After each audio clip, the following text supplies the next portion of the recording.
প্রিয় বন্ধুরা, নবীজি সাল্লাল্লাহু আলাইহি ওয়াসাল্লাম জিনেদের রাজ্যে কিভাবে পৌঁছে গেছিলেন এবং সেখানে গিয়ে তিনি কি দেখেছিলেন, জিনেরা আক্রমণ করলে নবীজি তখন কি করেছিলেন, জিনেরা কিভাবে ইসলাম গ্রহণ করেছিলেন।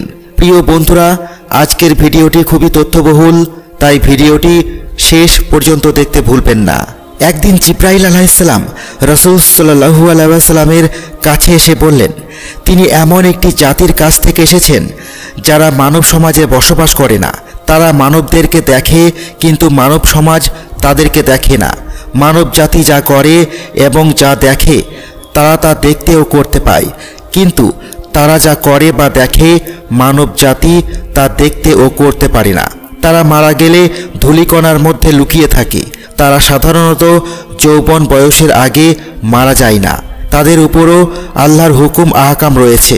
কিয়ামতের দিন তাদেরকেও ভালো মন্দ কৃতকর্মের হিসাব দিতে হবে। জিন জাতি আল্লাহর বিস্ময়কর ও রহস্য ঘেরা সৃষ্টি। কোরআনের শতাধিক আয়াতে জিন শব্দের উল্লেখ পাওয়া যায়। প্রায় ৭-৮টি হাদিসে তাদের আলোচনা হয়েছে। মানুষের মতো তারাও আল্লাহর আনুগত্য এ ইবাদতের জন্য আদিষ্ট। ইরশাদ হয়েছে, আমি মানুষ ও জিন জাতিকে কেবল আমার ইবাদতের জন্য সৃষ্টি করেছি।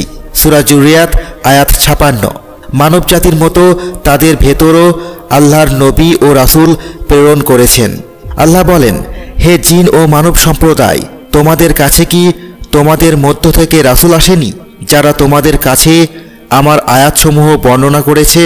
সূরা আনাম আয়াত ১৩০।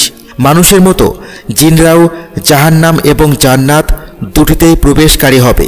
এদের মধ্যে যে কাফের সে জাহান্নামে যাবে এবং মুসলিম জান্নাতে যাবে। মাটির সৃষ্টি মানুষ যেমন মাটির আঘাতে কষ্ট পায়, তেমনি আগুনের সৃষ্টি জিন জাহান্নামের আগুনে কষ্ট পাবে। একবার নবী করিম সাল্লাল্লাহু আলাইহি ওয়াসাল্লাম ওয়াদিয়ে নাখলা নামক স্থানে সাহাবায়ে কেরামদেরকে নিয়ে ফজরের নামাজ পড়াচ্ছিলেন। এই সময় কয়েকজন জিন সেদিক দিয়ে যাচ্ছিল। তারা নবী করিম সাল্লাল্লাহু আলাইহি ওয়াসাল্লামের কুরআন পাঠ শুনে প্রভাবিত হয়ে দুইটি গোত্রের প্রায় ৭০ থেকে ৯০ জন জিন রাসূল সাল্লাল্লাহু আলাইহি ওয়াসাল্লামের হাতে ইসলাম গ্রহণ করে।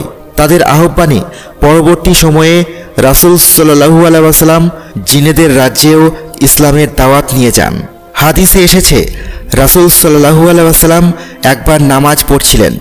এমন সময় একটি দুষ্টু জিন তার কাছে এসে নামাজে বাধা দিলে আল্লাহ তাআলা নবীকে তাদের বাধা প্রতিরোধক শক্তি দান করেন।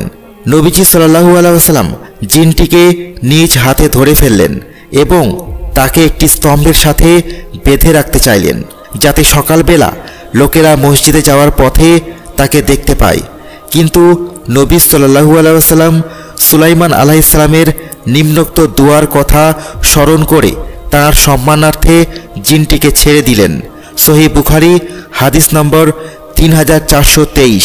সুলাইমান আলাইহিস সালাম দোয়া করে বলেছিলেন, হে আমার রব, আমাকে ক্ষমা করুন, আমাকে এমন এক রাজত্ব দান করুন যা আমার পর আর কারো জন্য প্রযোজ্য হবে না। নিশ্চয় আপনি বড়ই দানশীল। সূরা সদ আয়াত ৩৫। উক্ত ঘটনা পরিপ্রেক্ষিতেই পরবর্তীতে সূরা জিন অবতীর্ণ হয়। আব্দুল্লাহ ইবনে আব্বাস রাদিয়াল্লাহু আনহু থেকে বর্ণিত, তিনি বলেন, মক্কায় অবস্থানকালে একবার রাসূল সাল্লাল্লাহু আলাইহি ওয়াসাল্লাম বলেন, তোমাদের ভিতর কেউ যদি জিন বিষয়ে আগ্রহী হও তবে আমার সাথে চলো।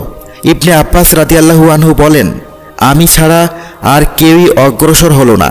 তিনি বলেন, আমরা চলতে চলতে মক্কার একটি উঁচু স্থানে পৌঁছালাম।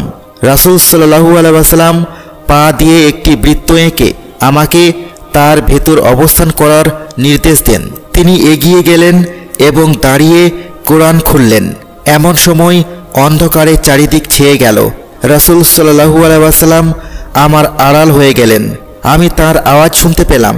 এরপর অন্ধকার মেঘমালার মতো খণ্ড বিখণ্ড হয়ে গেল এবং তার একটি দল অবশিষ্ট থাকল। রাসূল সাল্লাল্লাহু আলাইহি ওয়াসাল্লাম তাদের সঙ্গে ফজর পর্যন্ত অতিবাহিত করেন। আব্দুল্লাহ ইবনে আব্বাস রাদিয়াল্লাহু আনহু থেকে বর্ণিত, এক রাতে রাসূল সাল্লাল্লাহু আলাইহি ওয়াসাল্লামকে না পেয়ে সাহাবায়ে কিরাম উদ্বিগ্ন হয়ে পড়েন। তিনি ফিরে এসে বললেন, আমার কাছে একদল জিন এসেছিল। আমি তাদের সঙ্গে যাই এবং তাদের সম্মুখে কুরআন তিলাওয়াত করি। অতঃপর নবী করিম সাল্লাল্লাহু আলাইহি ওয়াসাল্লাম আমাদের নিয়ে যান, আমাদেরকে তাদের চিহ্ন ও তাদের আগুনের চিহ্ন দেখান। সহিহ মুসলিম হাদিস 450। এভাবেই রাসূল সাল্লাল্লাহু আলাইহি ওয়াসাল্লাম কয়েক দফা মক্কা ও মদিনা থেকে জিনেদের মাঝে গিয়ে দাওয়াতি ও তালিমি কাজ করেন। রাসূল সাল্লাল্লাহু আলাইহি ওয়াসাল্লামের দাওয়াতে অনেক কয়েকটি জিন জাতি ঈমান গ্রহণ করে রাসূল সাল্লাল্লাহু আলাইহি ওয়াসাল্লামের সাহাবী হওয়ার সৌভাগ্য অর্জন করেন। আল্লাহ তাআলা আমাদেরকে সকল প্রকার ক্ষতিকর জিন ইনসান থেকে হেফাজত করুন। আমিন।